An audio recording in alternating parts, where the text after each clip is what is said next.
എന്നാ പറ്റി? എന്റെ പൊന്നടിയെ ഒന്നും പറയണ്ട. ഈ നാട് മൊത്തം ഞാൻ കടം മേടിച്ച് വെച്ചു. ഈ കടക്കാരുണ്ട് ഞാൻ ഒളിച്ചിരുന്ന് ഞാൻ മടുത്തട. എടാ അതിനൊരു ഐഡിയ ഉണ്ടോ? എന്തുവാ? ആ പറയാമ്പാ. എടാ കാവടിയാത്ത സിനിമയില്ല ജയറാമിന്റെ, ആ സിനിമയ്ക്കകത്ത് ജയറാം പ്രാന്തനായിട്ട് അഭിനയിക്കുന്നത്. ആ രീതിക്ക് നീ അഭിനയിച്ചാൽ മതി. ഒരു കൈ നോക്കല്ലേ. A few moments later. കുറച്ച് നാളെ അവന്റെ ഇത് പൈസ മേടിച്ചിട്ട് ഇന്ന് അവന്റെ ഇത് മേടിച്ചിട്ട് അയ്യോ അയ്യോ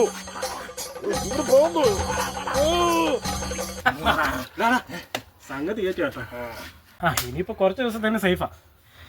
എടാ നീ എനിക്കൊരു 1000 രൂപ തരാനില്ലേ? ആ അത് തരുമായിരുന്നെങ്കിൽ പോവായിരുന്നു.